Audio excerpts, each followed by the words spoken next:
Nucleation and growth transformation. So how that nucleation will become, then after the nucleation how it will grow, that is a transformation phase transformation. So first is nucleation. Nucleation start with the embryonic stage. Embryonic stage means there is a small particles which is growing into a big particle. So there is embryo is a tiny particle of a solid that forms the liquid as atom cluster together. The embryo is unstable and may either grow it into a stable nuclei or redissolve. That is called as embryonic stage. The nucleus, it is a tiny particle of solid that forms from the liquid as atom clustered together. Because these particles are larger enough to be stable, nucleation has occurred and growth of the solid can be begun. Then what are the type of phase transformation? So we have three different types of phase transformation. So one is diffusion independent with no change in composition or number of phase present here. So the melting, solidification of pure metal, allotropic transformation, recrystallization, these are diffusion independent. Then diffusion dependent, but it will get changes in composition or in the number of phases. So the number of phase will get increases. So that is one phase has been changes into two phases. So one phase has been in two phases, that is eclectoid transformation. So eclectoid transformation means so the change in the number of phases is called as eclectoid transformation. Then diffusionless metastable phase by small displacement of atom in structure. So that is a metacentric transformation, diffuse late.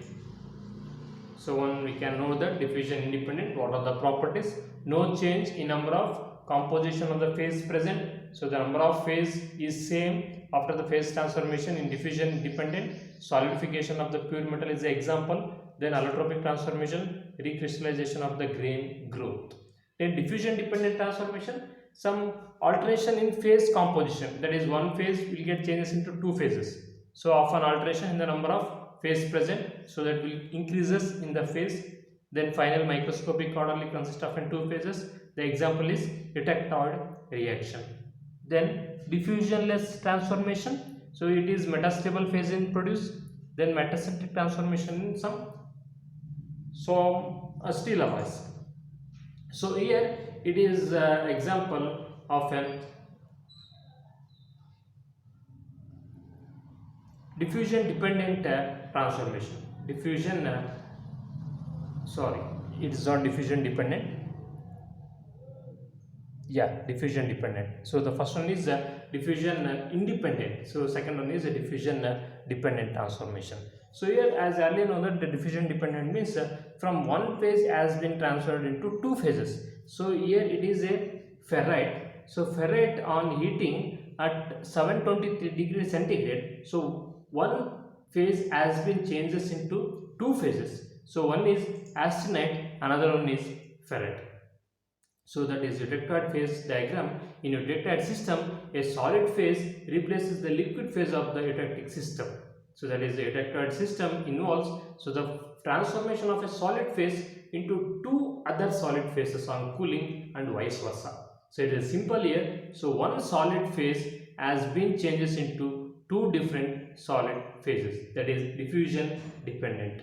So that is in a iron carbon system there is a eclectoid point at approximately 723 degrees centigrade. So here it is 720 degrees centigrade. So in 723 degrees centigrade, so when we heat it, so that is ferrite, it will get changes into two distinguished parts. So that is what is eclectoid reaction. That is reaction similar to eclectic reaction. So one solid phase to two new solid phases. So invariant, that is eclectoid. So three solid phase it will become some in equilibrium. So upon cooling, a solid phase is two other solid phases. From one solid phase, it will transfer into two solid phases. So here it is the point. So that point is eclectoid point and the reaction is eclectoid reaction. So that is eclectoid reaction. So it will be a reversible form. So it will be a reversible form in eclectoid reaction. The austenite transformation into a phase mixture of ferrite and then cementite. This phase is known as a pearlite. So the mixture of these three, ferrite, cementite as well as the pearlite. The average carbon content in the perlite is 0.76%, and these reactor reactions occur at constant temperature 723 to 727 degrees centigrade. Then reactor reaction is very important in heat treatment of the steels. So for the preparation of n steels, we need the reactor reaction for the conversion. So then next topic on composite material. A composite material is a consist of two independent and dissimilar material in which one material forms a matrix to bond together the other reinforcing material. So the material and the reinforcing are chosen so that their desirable mechanical property complement each other while their distances are neutralized. So we need matrix as well as the reinforcements to improve the mechanical property as well as the chemical property of that one. So the best example is, so the composites are formed by combining material together to form an overall structure that is better than the sum of the individual component. So we have two different component here. So one is upper component, another one is lower component. So improve this material, so we have added some other material. So that is reinforcing material. So we can improve the property of that material. So that is reinforcing material. So that is composite materials can be defined as a multi-phase material that is artificially made with chemical dissimilar constants which are separated by a distinct interfaces. So it should not be a same of the two constant. It should be entirely different that one.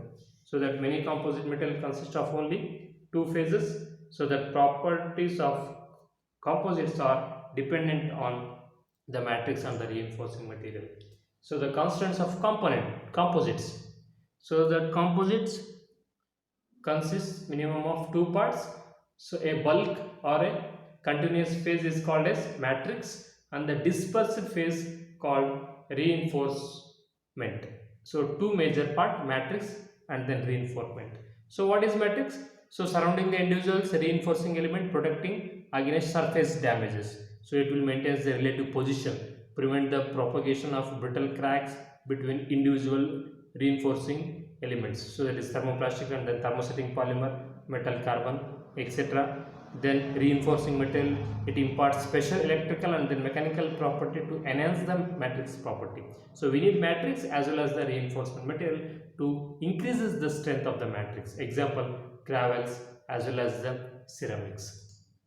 So the classifications of the matrices, so composite materials and then matrices will be classified into three types. So one is polymer plastic composite, PMC, then metal matrix composite, MMC, then ceramic matrix composite, CMC. So based upon the type of matrix here. So if you use a metal, so that is metal matrix. If you use polymer, that is polymer plastic.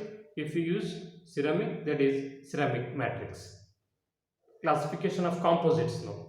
So particle reinforcement composite, then structural composite, fiber reinforcement composite. So let us study one by one, that is particle reinforced. So in particle reinforced, if you improve the property of the matrix, so they are adding some of the particles, then it will improvement in the matrices taken places. So example, that is particles like cemented, we added to some of the matrix called ferrite, so it will become brittle than to ductile. Then once again the particles like WC when added to cobalt, so it will become some harder in nature. So we have to add some particles. So we have to add some particles as a carbon, so into a rubber, then makes a stiffer. It makes a stiffer, that is particle reinforcement. Then particle reinforcement composites, but used for the reinforcement including ceramic and glass such as small mineral particles, metal particles such as aluminum, and then amorphous metal including polymer and then carbon black. Particles are used to increase the modulus of the matrix, to decrease a permeability of the matrix or to decrease the ductility of the matrix. Then particle reinforced composites such higher tensile, compressive and then shear stresses. Then particles are also used to produce inexpensive composites.